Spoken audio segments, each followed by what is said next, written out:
अगर तुम्हारा इसी तरह का रवैया रहा तो तुम्हारी जो बाकी की ज़िंदगी है ये तो फिक्स है। ये बाकी की ज़िंदगी क़ैद खानों के सलाखों के पीछे बीतने वाली है। मैंने यही वार्निंग देने के लिए तुम्हें यहाँ बुलाया था, सो मैंने कर दिया। अब तुम जा सकते हो। ठीक कहते हो तुम। जो चीज़ इंसान के पास कम होती है, जो चीज़ इंसान के पास कम होती है वो बहुत कीमती होती है, वो बहुत कीमती होती है। ठीक कहते हो तुम। जी हाँ दोस्तों, ये डायलॉग है शक्ति फिल्म 1982 की फिल्म शक्ति फिल्म का, और जिसमें दिलीप साहब ये डायलॉग बोलते हैं। फिल्म में और एक महान कलाकार होते हैं जिनका नाम है अमिताभ बच्चन। फिल्म को डायरेक्ट की थी रमेश सिप्पी ने। कहने का तात्पर्य ये है कि ये फिल्म 82 में रिलीज हुई थी, लेकिन उससे 20 साल पहले और 10 साल 15 साल पहले भी कई सारी फिल्में, बेहतरीन तस्वीरें जैसे कि गोपी और दास्तान, ऐसे 70 के दशक में भी कई सारे यंग कैरेक्टर्स दिलीप साहब ने प्ले किए थे। उन दिनों में भी दिलीप साहब 40-45 के हो रहे थे, जो कि एक यंग एज होती है, लेकिन उन दिनों में भी वो 20-25 के जैसे किरदार अदा करते हैं। भी खास तौर पे 70 में आई फिल्म गोपी में, 70 के समय वो उनकी उम्र मिडिल एज तो हो गए थे, लेकिन रियल लाइफ में जिसे मिडिल एज मानते हैं, फिल्म लाइन में उसे यंग मानते हैं। और आजकल तो 50 के दशक में भी जब अपनी उम्र के हिस्से में पहुंच जाता है बंदा, और वो 20-25-30 का किरदार भी करता है।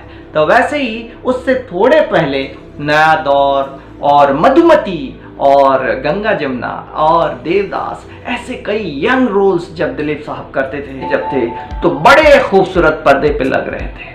लेकिन उन दिनों में पहले तो ऐसे किरदार करते थे जिसमें वो एक ऐसे आशिक बनते थे जिसमें कि प्यार में नाकाम हो जाता है इंसान तो उसका दिल टूट जाता है, फिर शराब पीने लगता है। इस तरह के किरदार करते थे। और गोपी में तो उन्होंने कॉमेडी की, गंगा जमुना में थोड़ी बहुत कॉमेडी की, एक गंवार देहाती किरदार अदा किया। लेकिन मधुमती में उन्होंने एक सोफिस्टिकेटेड कैरेक्टर प्ले किया। तो सोफिस्टिकेशन से गंवार तक, गंवार से कॉमेडी तक किस तरह वो करते हैं, क्या खासियत है, ये हम बात करेंगे इस वीडियो में। और आने वाले वक्त में दिलीप साहब ने सिर्फ अपनी लाइफ में 62 फिल्में क्यों की है, 6 दशक तक जिन्होंने राज किया फिल्म इंडस्ट्री में, सिर्फ 62 फिल्म। वो चाहते मतलब साल में एक फिल्म, वो चाहते साल में 2 से 3 फिल्में कर सकते थे। और 98 में जब किला फिल्म उनकी आखिरी फिल्म रिलीज हुई, उसके बाद कई सारे पिता के किरदार, दादा के किरदार वो कर सकते थे। वो मेंटल हेल्थ उनका बड़ा अच्छा था, फिजिकली भी ठीक ठाक थे, तो उन दिनों में चाहते कर सकते थे, पैसे बटोर सकते थे। लेकिन क्यों नहीं, मैंने पहली वीडियो में भी बताया है कि दिलीप साहब जो है क्वालिटी के पीछे जाते थे। इसका सबसे पहली वजह इसकी होती है कि क्वालिटी नॉट क्वांटिटी। दूसरी वजह, अदाकारी में वो नेचुरलिटी डालते थे, अदाकारी में उस किरदार में डूब के करना चाहते थे। और मेथड एक्टिंग सबकॉन्शियस माइंड और दिल से जब करते थे, दिल और दिमाग का जब कनेक्शन करते थे उस कैरेक्टर में, वो हूबहू उस कैरेक्टर के लिए जब मेहनत करने जाते थे। मसलन एक फिल्म में उन्हें मंजीरा बजाना था, तो वहाँ मंजीरा बजाने के लिए गुजरात चले गए थे। वाकई में वहाँ पे जाके एक आधा महीना रहे भी थे गाँव के अंदर, रात में सोए थे। एक और फिल्म है जिसके लिए उनको गांव का किरदार करना था, तो उसके लिए एक स्टेशन के पास जाके यूपी में उन्होंने देखा था कि गांव में यूपी वाला कैसे रहता है, और जाके जो यूपी के जो शहर के पास जो छोटे छोटे इलाके होते हैं और वहाँ पे जैसे डेली मजदूरी करने वाले लोग किस तरह रहते हैं, किस तरह चले जाते हैं और कैसे सो जाते हैं जाके फुटपाथ में, तो ऐसा उन्होंने काम ऑब्जर्व किया और फिर अपने काम को किया। तो इस परफेक्शन की वजह, ये दूसरी वजह है कि वो ऐसे टाइम लेके करते थे एक फिल्म को। और तीसरी वजह ये है कि ऑनेस्टी।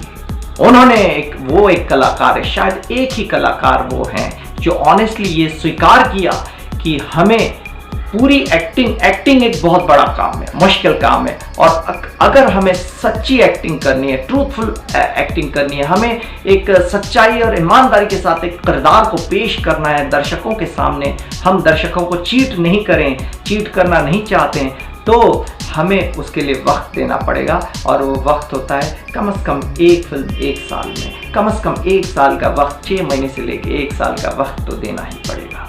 ये थी दिलीप साहब की खासियत, ईमानदारी। ये 3 वजहों की वजह से, और भी कई सारी वजह हैं, उन्होंने वो काम को ऐसे लिया था, क्वालिटी पे ध्यान दिया था, क्वांटिटी पे ध्यान नहीं दिया, पैसों के पीछे नहीं पड़े, वो काम के पीछे पड़े।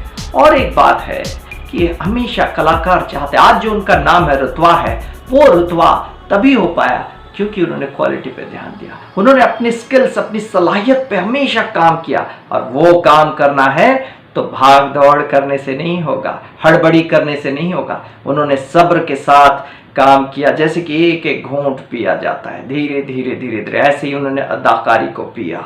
यहाँ तक कि ये बात आ गई, ये नौबत आ गई कि एक साइकोलॉजिस्ट के पास अमेरिका में जाना पड़ा था मिड 60s में, क्योंकि वो ट्रेजेडी करते करते करते करते इस तरह की हालत हो गई थी। उसके बाद फिर उन्होंने कॉमेडी करनी शुरू कर दी, जिसमें सगीना जैसे कैरेक्टर, सगीना जैसी फिल्म उन्होंने की है, और गोपी जैसी फिल्म उन्होंने की है। राम और श्याम में वो जो दूसरा किरदार है वो उन्होंने किया, लेकिन उसमें एक अलग कैरेक्टर है जिसके बारे में हम तफसील से बताएंगे कि कैसे उन्होंने ट्रेजेडी का रोल उसमें किया था, और उसमें एक द फेमस ट्रेजेडी किंग नाम पड़ गया था राम और श्याम का वो दूसरा किरदार। वैसे तो देवदास में उन्होंने बहुत ज़बरदस्त रुलाया था लोगों को।